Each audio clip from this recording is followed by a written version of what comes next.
Like, how do you want me to answer that question? Yeah. This is very formal. It's not meant to be. So, and yeah, probably don't put this one in there, I'll just tell you. Probably not. I mean, maybe we can salvage something from it. Damn, who am I? I'm Chris Holland. Nice to meet you. And what do you do here at Bolt? Currently, we're working on the telesales, so just focusing on setting the pace and being a good example and developing the skill set to be able to make profit for Bolt and sell over the phone, and then just developing a skill set on mainly tone of voice before we go back to face-to-face. And then when we're in face-to-face, the usual role is like running a team and coaching and just helping develop everyone across sales skills and then mentality as well, because that plays a big role when people are actually out in the field selling. 100%. How am I supposed to edit this into something much? No, but it's what, two years? Yeah, so I went to uni, I started here, didn't know anything about business, and then fell into the job interview. I was like, there's no cap to my earnings, so I started back in the day. I was probably two and a half years ago, something like that. That's awesome. Yeah, so 2.5 years, wow. So we started, and then we moved. So I lived on Gold Coast, and then we moved to Brisbane. I moved to Brisbane with Tom. Not in the same house, but we shifted his business over there so he could learn memberships, and we stayed there for a year. So I moved my accommodation down to Brisbane to stay with him and work with him for a bit. So that was pretty exciting. And we stayed there. The initial plan was to go for like 3 months, and we ended up being there for about a year and 3 months. It took us a little bit longer to learn than we thought. Yeah, we sort of overestimated our ability there, but as it tends to be the case always, yeah, you know? exactly. So now that, and we moved back to the coast, and then we've been on the coast for about a year as well. And then I lived with him in the house for a year, which is really good for like your own personal habits and reframing the way you think, because it's with the director, which is really beneficial, from being completely honest. So and that brings us up to about 2.5 to almost 2 3/4 years. Yeah, shit. And so it's coming up in 3 years. When would it be? 3? August. Okay. Yeah, fair enough. Around then. Yeah, far enough. Yeah. So should have seen me on my day one, mate. Oh yeah. Rookie. Yeah. 19-year-old. Oh mate. Tell us the story. Mate, so first day. See, I actually don't know most of these stories. So man, I was like proper nugget, man. Seriously, picture a 19-year-old. Sure. So like you're already young and dumb, do you know what I mean? As it is, like I just partied all the time. I was at uni and then just proper, oh mate, no good. So I'll tell you, like first day, I went out with Tom, we sold one-off raffle tickets, so we were at the booth and I was just so excited, I was just juiced. I was like waving at people from 50 metres away, I was like, and there was a little corridor, I was like, they can't get away from me. And then proper juice monster, and then I pitched for like 2 hours, sold like $200 worth of merch, and then Tom was only on like 100, so I was like, hey mate, you feeling okay, mate? You look a bit flat, bro. This is me on my first day talking to the director. Yeah, no, I was just genuinely concerned. I was like, you look a bit flat, mate. You're right. And he was like, yes, mate, I'm fine. But it was like 2 years. Just, you pitch yours, I'll do me, mate. And then by the end of the day, I had to sit down. I was so tired because I just exhausted all my emotional energy and regular energy in like 2 hours. And I just sat down for the last hour. And then the last hour, he obviously took me just 5 o'clock, get all your good quality customers and stuff like that. So that was pretty fun. That's awesome. Bit of a fun bantery day, and but yeah. What was your first interaction with Tom like? Well, it would have been like in the interview process. So nothing much anything different, I guess. Standout was just in the interview process when he was talking about the business model and how you can, and he's talking about his goals, and he had a goal to incorporate someone else in the next like 3 months to like 6 months. So like after that, I was like calling up my friends and I'm gonna run my own business in 3 months, my own company. Like let's go. So he definitely I guess sold his goals well. And that was probably it at first. That excitement. Yeah, just a really relaxed bloke. So same in the field, like I was in the field really excited, and he's just really relaxed and indifferent and centered, I guess. Yeah, it's good I guess it's a good thing to sort of have your first experience like paired up with someone who's kind of the opposite to you. Yeah. It's even be done both ways. Yeah, exactly. Yeah. Describe your first 3 months in 3 words. Oh mate, first 3 months in 3 words. Mate. Learning, I guess. Learning. Like juice monster is one word, hyphenated. So like it's super enthusiastic / juice monster.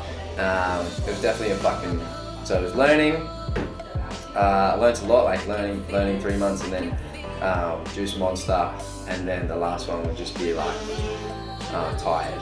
Tired, yeah. Just when I went from being at uni where you think you work hard, you know what I mean? Oh, sure. I got no time in the world, and you're like, yeah, you got like all the time in the world when you go to uni. Yeah, and you complain about, oh, it's so hard, I got no time to work as well, and I'm like studying, like, yeah, anyway. And then you go into like sales, and I was actually excited. I was like, man, so if I don't sell anything, I don't eat, which was like my mentality. I was like, it's just exciting, because I'm like, it's all on me. I'm not relying on anybody else. I'm paid on the work, sort of thing. So it helped me develop some accountability. Because at uni, you don't have any self accountability. They will say, we're not going to keep you accountable, but then they always do. So you go from that to sales, and I just did that 6 days a week. It was like 12, 14-hour days at the start. I get in the office, like first 3 months when I was like developing a brand new muscle, I would just get home and pass out, work clothes and all, just tired and wouldn't. Yeah, it doesn't stick up the ass for a 19-year-old. Yeah, but I was so excited because I'm like, worst case scenario, if I sell nothing, I'm just developing my work ethic. True. So I just looked at it like real logically. Worst case scenario, if I don't make sales or anything, I'm getting better at working like 8 hours a week, which is so valuable in itself. Yeah. So that was my first 3 months, like enthusiastic, tired, and then learning. I like it. Yeah. Juice monkey / enthusiastic. If I know the juice monster, then enthusiastic. Yeah, sure. Yeah. Opportunity of a lifetime. I can imagine. I mean, you're still like that now. Not so even, like not even close. So it was mate, like everyone calls me a juice monster now. I'm like, I'm so chilled, bro. I'm so relaxed. I'm like, I'm pretty much more relaxed than Tom. Like, that's how I see myself. And then everyone's like, you're so juice monster. I'm like, you don't have a fucking clue, man. You should see me day one, mate. Oh, far out. Or I don't want to deal with it. Fucking hell. Crazy, man. Because like, the way you sell laughter, you're just like excited. What it is sales. When you start, you get your results from like lack of skill. So it's just like a shotgun and just high energy and enthusiasm. You do what you can, but then as you get better, you get more relaxed and different because you get more like precise. Yeah. So it's more More like skill. more like a sniper bullet when you got experience. And then when you first start, it's just like shotgun, AK, fucking large, AK, just throwing all your impulses, all your skill everywhere. You don't know any impulse. You don't know much about sales. So you just like they go. They teach you seek, which is smile, eye contact, and enthusiasm, and confidence, and they talk about like excitement curves. So you just got to get them excited. Yeah. So when you first start. So you're like, to get them excited. Yeah. I got to yeah, literally. Sales is a transfer of energy, and then you just. 100%. So that's what happens when you first start. Yeah, but especially when you Chris. Especially when you meet opportunity of a lifetime. I was like, yeah. What's the weirdest quirk about like the sort of company culture we have going at Bolt? Work, so like odd things. Yeah. Like probably a couple things.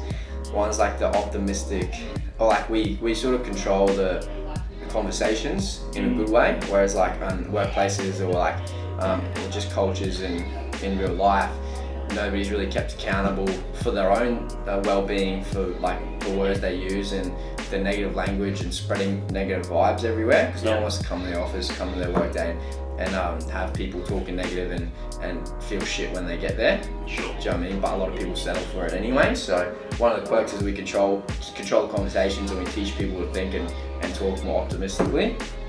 And then the other thing would be like a personal development culture, which I think would be like very much like a sales-based culture that you find across like a lot of sales teams, where to get good at sales, you need to get good across most aspects of your life.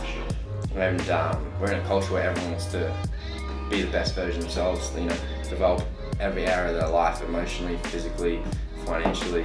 So just not only learning and being taught in the office, but having a culture where you learn and you put effort in outside of your working hours. So it's like an entrepreneurial culture.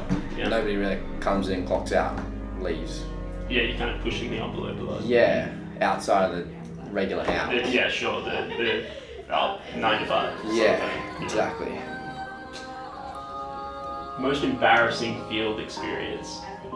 Most embarrassing What was field your most experience? embarrassing field experience? Probably when I cried. No, I don't know. I probably have. Probably. Yeah. Oh mate, most embarrassing field experience. Most embarrassing field moment. I mean, there's been plenty of times where I forgot stuff. Yeah. Like, I took a new guy out, like on day one, and we were in Brisbane at the time. We used to have little booths and stuff, and the sites were all around. So this brand new guy is like, yeah, you're with me today. Everyone's talking you up, so they give the new guy a bit of certainty and a bit of security that he's going to be taken care of for the day. I'm like, yeah, 100%. Like, let's go. And I didn't check if there was gear already at the site. As you do as a new leader, or maybe an experienced one who's just very forgetful. So anyway, I just drove to the site because I'm like, it's a site where we usually have gear, but I didn't check. And 2-hour drive. Not even kidding, like 2-hour drive. Get there, no gear. So I just look at this new guy, I'm like, and so I drive back to the office. I think for the next 2 hours, I go back to the office. It's like traffic, so it's even longer. Go back to the freaking site, and then pick up the gear. And I walk in the office, and Josh, like all the marketing directors are all in the office still doing their stuff, and it's empty because all the salespeople have gone out. Sure. And I just walk in like embarrassed as hell at like midday, and just like grab like 2 booze, so it's super obvious, and I just sort of run out with all my booze, and I go back, take this new guy out on his first day, and then I don't remember the rest of that. So that was probably one of the most embarrassing field moments, I would say, because you're walking into the office, because he knows, he does the setup, and Josh has like been in the game for like 15 years, he's like the OG, and you walk in, and you just casually just have to go grab the gear and be like, yeah. And you know that he knows, and he knows that you know. Yeah, so I'm like, hey, you're busy. Let's just grab my shit and go. And all the directors, the only people there are the directors. It's like Sean, Josh, and just like, there's no one else, just the directors. So they all just like look at you, just walk and grab gear. Yeah, I forgot the gear. So this fucking thing. Yeah, literally. They just all face palmed, all by. Have you got a favourite quote that you can hit us with? I think favourite quotes change all the time, maybe. So it's more like what's relevant to my. What about like right now? Where you're at. Favourite quote beyond anything. Actually, change that. Favourite quote beyond anything. Number 1. It's like embedded in my beliefs now. Is that you are the equivalent of 5 people you spend the most time now. Yeah, so we used to run impacts and get taught impacts, along with GRASP and G, because all acronym G is getting around the right people, and then you are the equivalent of 5 people you spend the most time around. I just lived by that for the first like 2 years, and then sometimes I let it slip, and I gotta keep myself accountable, but that's why I moved in with Tom.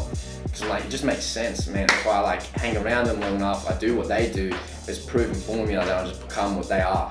My goal is to become MD, and it's funny on road trips, if you're like a leader of some sort, you're running a team, or if you're the director or whatever, you have to distance yourself from the crew or the team in a way where it's like they can go like have fun, cook the barbecue, have beers, but then you got to step back and do your planning. Sure. And make sure that tomorrow's set up, make sure the morning meeting's done right. So every time I was on a road trip, because I wanted that, I was like, I sat with Tom, or I'd hang out with who was running the trip, and I just do planning while everyone's drinking beers and stuff. Because I'm like, man, I am the equivalent of 5 people I spend the most time with. And then even if I can't do that in my inner circle for people, then books is the other way you get it. Yeah. So like I can hang around like John C. Maxwell or Grant Cardone or Gary Vee just by reading their books, Kerwin Ray just by listening to podcasts. Yeah. So I'm like, it's super beneficial because you can change who you are. Yeah, and I guess it's like it's now like it's both ways too. Yeah, and it's got to the point where it's now you can damn near immerse yourself around any type of person. Yeah. Just through like social media. Yeah, like you can become like Warren Buffett can be in the top 5 just by constantly watching his videos. But then it works the other way, and you got to keep yourself accountable, because just because people are fun to hang out with doesn't mean they're like good for you and should be in your top 5.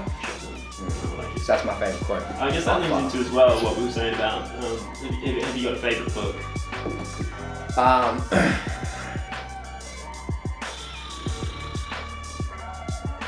If you had to narrow it down. Just the one? Probably Rich Dad Poor Dad, I reckon. So, not gonna lie, that's one of my favourites. Just because, but just like such a mind blow, because you just open your eyes to, and once you like open your eyes and explode, I sound like a freaking cult leader.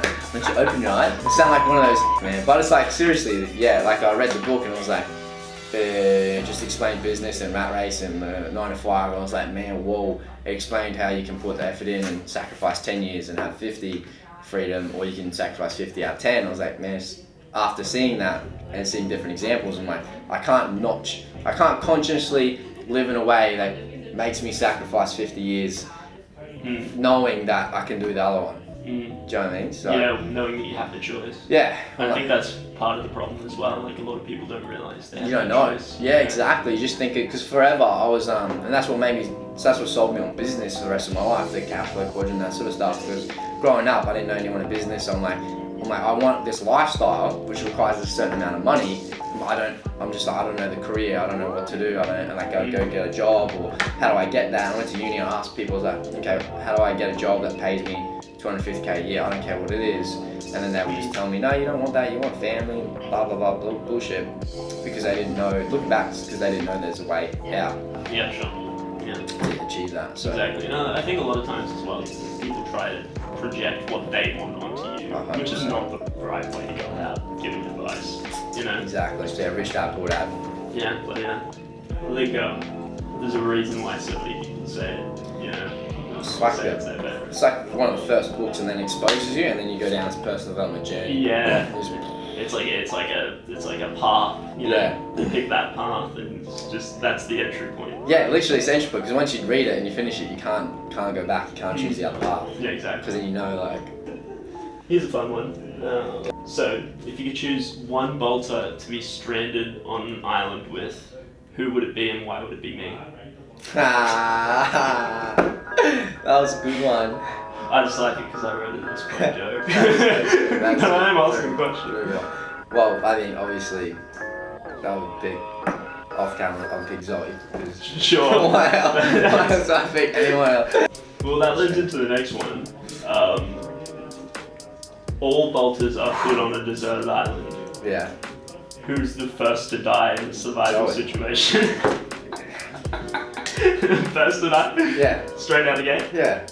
Yeah, especially, 100%. What's that? Just fall over. The fucking mind's about something. Just stumble off the edge of the cliff accidentally. Just be standing on, just be chilling, just fall over, roll down a hill, boom. In the ocean. Shouldn't even have to be like walking. Yeah, no, just literally stand. Literally standing still. Oh man, don't put that in, but. I'm definitely putting that in. Because of that, yeah, no cut. Yeah. To be honest, I agree. Yeah, well, man.